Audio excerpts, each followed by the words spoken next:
नमस्कार दोस्तों। तो आज एक बहुत ही विशेष चर्चा हम लोग करने जा रहे हैं, जिसमें हम लोग जो कि आजकल बहुत फेमस सब्जेक्ट मैटर है कि जेलेंस्की और ट्रम्प की कन्वर्सेशन, आखिर हुआ क्या था उस कन्वर्सेशन में। तो स्टार्ट करने से पहले आइए दिखाते हैं आपको उसके थोड़े से अंश। He broke this ceasefire. He killed our people and he didn't exchange prisoners. We signed the exchange of prisoners, but he didn't do it. What kind of diplomacy, JD, you are speaking about? What do you mean? I'm talking about the kind of diplomacy that's going to end the destruction of your country. Yes, but if you Mr. President, with respect, I think it's disrespectful for you to come into the Oval Office and try to litigate this in front of the American media. Right now, you guys are going around and forcing conscripts to the front lines because you have manpower problems. You should be thanking the President for trying to bring an end to this conflict. Have you ever been to Ukraine that you say what problems we have? तो यहाँ पे जो Trump के पक्षकार हैं वो लोग इस बात पे जोर दे रहे हैं कि भाई आपके पास रिसोर्सेज की कमी है, मैन पावर की कमी है और आपको ये युद्ध रोक देना चाहिए। अब देखा जाए तो कुछ हद तक वो बात ठीक भी है, लेकिन हमें सिर्फ एक पक्ष को सुनकर अपना निर्णय नहीं देना चाहिए और हमें ये भी देखना चाहिए कि दूसरे पक्ष का क्या अपना व्यू है इसके बारे में। तो अलग अलग लोगों की मैंने देखा अलग अलग इस विषय के बारे में सोच है, उनके अपने अपने अलग अलग पक्ष हैं। कोई इसको किस तरीके से देखता है और कोई इसको किस तरीके से देखता है। तो देखते हैं आगे क्या हुआ। I have been to. Come once. I've actually watched and seen the stories, and I know what happens is you bring them on a propaganda tour, Mr. President. Do you disagree that you've had problems bringing people into your military? And do you think that it's respectful to come to the Oval Office of the United States of America and attack the administration that is trying to prevent the destruction of your country? A lot of questions. Let's start from the beginning. Sure. तो यहाँ पर जो Trump के पक्षकार हैं वो ये पूछ रहे कि भाई क्या आप ये मानते हैं कि आपको कोई समस्या नहीं है, या आपको लगता है कि आप पूरे सक्षम हैं इस युद्ध को लड़ने के लिए। अब देखो, ये बात अपने आत्मसम्मान की हो सकती है, या यूं कहें कि एक अपने ज़मीर की बात है कि भाई मैं सक्षम हूँ या नहीं हूँ, ये एक अलग बात है। लेकिन मेरा जज्बा क्या कहता है, क्या मैं लड़ने के लिए तैयार हूँ। अब मान लो एक सिपाही है और वो युद्ध में दुश्मन के सामने फंस जाए, अभी उसके पास ना बंदूक है ना तोप है, अब वो ये सोचे कि मैं सक्षम नहीं हूँ तो सरेंडर कर दूँ, तो ये तो कहीं की मतलब अच्छी बात नहीं है। तो सक्षम होना और आपका जज्बा होना दोनों में बहुत फ़र्क है। आइए सुनते हैं आगे क्या होता है। First of all, during the war, everybody has problems. Even you, but you have nice ocean and don't feel now, but you will feel it in the future. God bless. You don't know that. God bless. God bless. You will not have a war. Don't tell us what we're going to feel. We're trying to solve a problem. Don't tell us what we're going to feel. I'm not telling you. Because you're in no position to dictate that. That's Remember exactly what this. you're doing. You're in no position to dictate what we're going to feel. We're going to feel very good. You will feel influence. We're going to feel very good and very strong. You will feel influence. You're right now. तो यहाँ Zelensky ये कह रहे हैं कि भाई देखो, जब युद्ध की शुरुआत हुई तो समस्या सभी के सामने भी थी, हमारे सामने भी थी और सामने वाले के सामने भी थी। अब और हो सकता है ये समस्या आपके सामने भी हो, आप उसको आज महसूस नहीं कर रहे हैं, लेकिन हो सकता है भविष्य में आप उसको महसूस करें। अब जैसे ही जेलेंस्की ने ये बात कही, अब ट्रम्प भी एक आत्मसम्मानी और अभिमानी आदमी हैं जो अपने देश के लिए पूरा पक्ष रखेंगे, उनको ये बात अच्छी नहीं लगी। तो आइए सुनते हैं क्या होता है आगे। Not in a very good position. You've allowed yourself to be in a very bad position, and he happens to be right about it. From the very beginning of the war, you're not in a good position. You don't have the cards right now. With us, you start having cards. But right now, you don't. You're playing cards. You're playing cards. You're gambling with the lives of millions of people. तो Trump जैसे ही इस पे उन्होंने सुना कि भाई may be in future you will also feel the heat of the war, तो भड़क गए ट्रम्प जी। अब बोलते कि भैया देखो बात सीधी सी है, हमें मत बताओ कि हम क्या फील करेंगे क्या फील नहीं करेंगे, हम जो भी फील करेंगे अच्छा फील करेंगे। तो आप हमारे लिए चिंता मत करो, आप अपनी चिंता करो। तो क्योंकि हम हैं विश्व पावर, तो आप हमें मत बताइए कि हमें कैसा होगा, हम क्या करेंगे। तो don't tell us what we will feel yourself because you are in trouble. तो आप हमें यहाँ पे नसीहत मत दीजिए। सुनते हैं आगे क्या हुआ। You're gambling with World War III. You're gambling with World War III. And what you're doing is very disrespectful to the country, this country. That's back to you. Far more than a lot of people said they should have. Have you said thank you once? This entire meeting? No, in this entire meeting, have you said thank you? You went to Pennsylvania and campaigned for the opposition in October. Offer some words of appreciation for the United States of America and the president who's trying to save your country. Please. Trump अपनी बात को जारी रखते हुए ऐसा बोलते हैं कि भाई आप अपने बारे में चिंता करो, आप हमारे बारे में क्यों चिंता करो, हम थोड़ा ना युद्ध कर रहे हैं। तो आप तो ऐसा युद्ध कर रहे हो कि आप पूरे वर्ल्ड वॉर के लिए एक न्योता दे रहे हो। आप समझो इस बात को कि अगर आप आज नहीं रुके तो आप क्या हो गए, आप एक विश्व युद्ध को न्योता दे रहे हो, पूरा विश्व आपके विरोध में खड़ा हो जाएगा। तो फिर आप क्या करेंगे। तो अब ये तो ठीक है, सच्चाई क्या है ये तो भगवान जाने कि भाई फ्यूचर में क्या होगा, लेकिन पूरा विश्व जेलेंस्की के अगेंस्ट खड़ा हो जाएगा ऐसा दिखता नहीं है। बाकी सभी लोगों की अपनी अपनी राय हैं। अब देखिए सामने एक वर्ल्ड पावर का एक नेता, जो सबसे बड़ा नेता है वर्ल्ड का, वो सामने बैठा है और उसके सामने अलग अलग देशों के लोग आए। हमारे हिंदुस्तान के आदरणीय प्रधानमंत्री श्री नरेंद्र दास मोदी जी भी वहाँ पहुँचे और उनको भी ट्रम्प ने काफ़ी मतलब हिंदुस्तान की नीतियों को चेंज करने के लिए, टैरिफ टैक्सेस चेंज करने के लिए, काफ़ी चीज़ों के लिए जोर दिया। और ठीक है, हमारे प्रधानमंत्री जी वहाँ चुप रहे। ये एक तरीके से अच्छी बात भी है, पर एक तरीके से एक अभिमानी व्यक्ति के लिए कितनी अच्छी हो सकती है, ये सभी का एक व्यक्तिगत मामला है। सभी का अभिमान और सभी का अपना सेल्फ रिस्पेक्ट जो होती है वो सबका लेवल अलग अलग है, तो अपनी अपनी सोच है। अब ठीक है, जेलेंस्की का जो अपना सेल्फ रिस्पेक्ट था वो उस लेवल का है कि भाई ठीक है, हम कैसी भी सिचुएशन में हैं लेकिन हम आपके गुलाम नहीं हैं। हम वो करेंगे जो हमारे देश के लिए अच्छा होगा। तो देखिए आगे क्या होता है।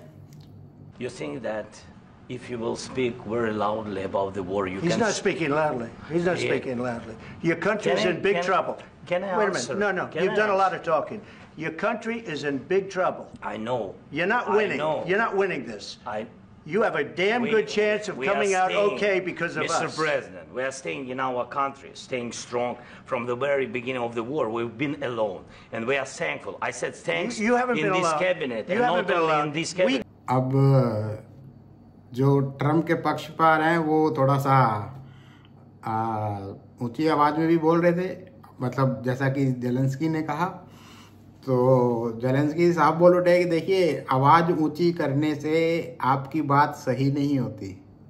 जैसा आजकल हमारे हिंदुस्तान के मीडिया में भी होता है ना, ऊंची आवाज़ करके बोलो और सामने वाले की आवाज़ को थोड़ा दबा दो। तो आवाज़ ऊंची करने से आपकी बात सही साबित नहीं होती, ये कहना है जेलेंस्की का। लेकिन इस पे भी ट्रम्प जो हैं थोड़े भड़क उठे, बोले जेलेंस्की साहब देखो ऐसा है कि हम ऊंची आवाज़ में नहीं बोल रहे, आपको ऊंची सुनाई दे रही होगी लेकिन हम नहीं बोल रहे। तो मतलब सभी का अपना अपना मत है इसके बारे में। आप भी अपने जो आपका मत है, आपका सोच है, आप हमारे वीडियो के कमेंट में ज़रूर लिख के बताइए। आइए देखते हैं आगे क्या हुआ। Gave you through this stupid president $350 billion. You voted we gave for you your military equipment, and you men are brave, but they had to use our military. Yes. What about if you didn't have our military equipment, if you didn't have our military equipment, this war would have been over in 2 weeks. In 3 days, I heard it from Putin. In 3 days, this is something maybe new. Less. In 2 weeks, of course, yes. It's going to be a very hard thing to do business like this. Again, I tell you. Just say thank you. I said a lot of times to American people. Accept that there are disagreements, and let's go litigate those disagreements rather than trying to fight it out in the American media when you're wrong. We know that you're wrong. But you see, I think it's good for the American people to see what's going on. I understand, sir. I think it's very important. That's why I kept this going so long. You have to.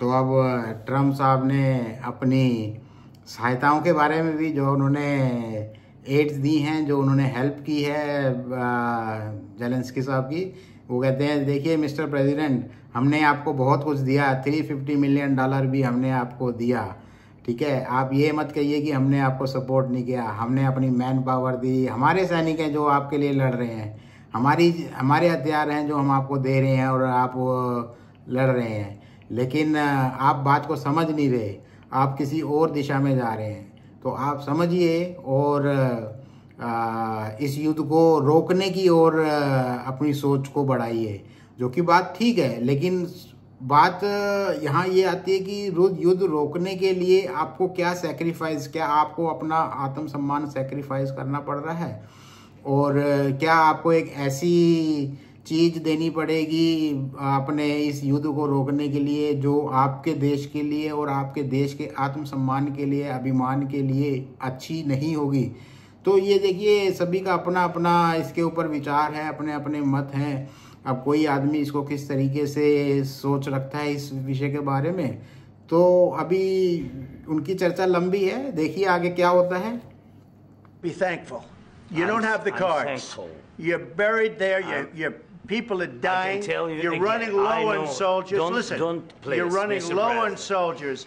It would be a damn good thing. And then you tell us, I don't want a ceasefire. I don't want a ceasefire. I want to go and I want this. Look, if you could get a ceasefire right now, I tell you, you take it so the bullets stop flying and your men stop getting killed. Of course, we want to stop the war. But you're saying you don't want a ceasefire. But I said to you, I want a ceasefire. With guarantees. Because you'll get a ceasefire faster than an agreement. Ask our people about ceasefire, what they think. That wasn't with me. For you what, that what wasn't with me.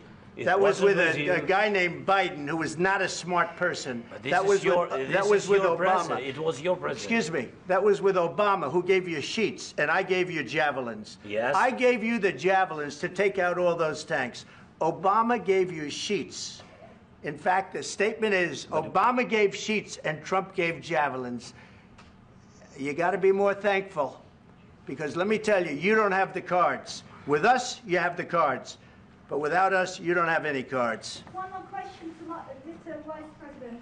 I'm sorry, here. It's going to be a tough deal to make, because the attitudes have to change.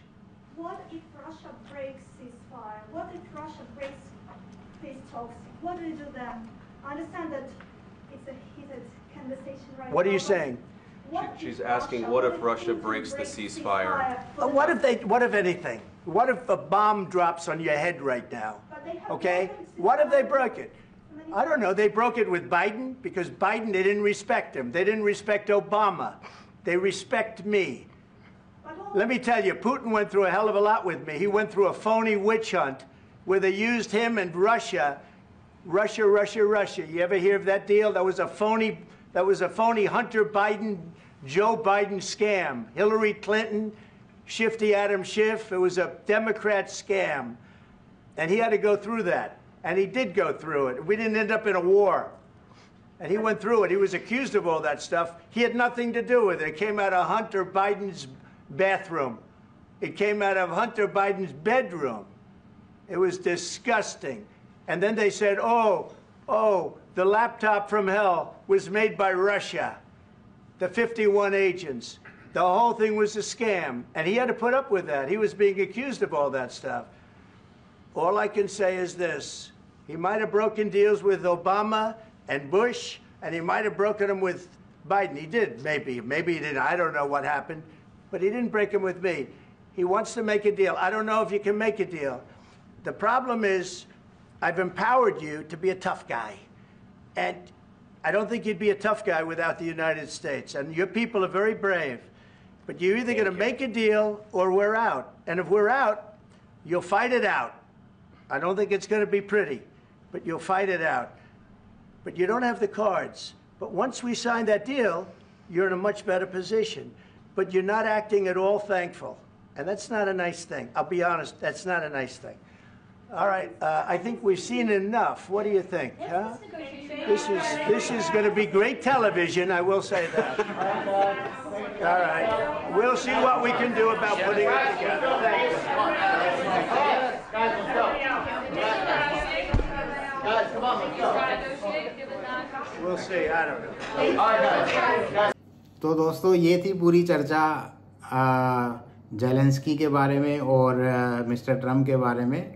और काफ़ी चर्चा जो है इनकी, ये discussion काफ़ी चर्चित है इस समय, बाज़ार में बहुत चर्चित है ये मीटिंग इनकी। और इसमें अलग अलग लोगों के अलग अलग पक्ष हैं, अलग अलग सोच है, अलग अलग विचार हैं। तो मेरा भी अपना एक विचार है, डिपेंड करता है कि देखिए आप कितने आत्मसम्मानी आदमी हैं। अगर आपका किसी काम को करने या ना करने से आपका आत्मसम्मान कितना, आपके आत्मसम्मान को कितना ठोस पहुंचती है, और क्या आप अपने उस आत्मसम्मान के लिए क्या अपने आप को सेक्रीफाइस कर पाएंगे, ये अपनी अपनी सोच है और अपनी अपनी सिचुएशंस भी है। मतलब इसमें खाली सोच नहीं, आपकी सिचुएशन कैसी है उसके हिसाब से आपको अपनी सोच को भी थोड़ा सा चेंज करना चाहिए। तो मेरा बस यही मानना है। बाकी आप लोगों की क्या राय है इसके ऊपर, अपने अपने मत जो हैं, आप अपने विचार जो हैं हमारी वीडियो के कमेंट सेक्शन में आके ज़रूर दीजिए, और जिससे हम सभी लोगों को आपस के मत, एक दूसरे के बारे में कैसी सोच रखते हैं हमें पता होनी चाहिए, और हमें सभी मतों का सम्मान करना चाहिए। हो सकता है कि मेरे मत आपके मत से मैच नहीं करते हों, बट मत का मैच ना करना और आपस के जो हमारे रिश्ते हैं, एक मानवीय रिश्ते हैं, वो एक अपनी जगह रहते हैं, आपके मत एक अपनी जगह रहते हैं।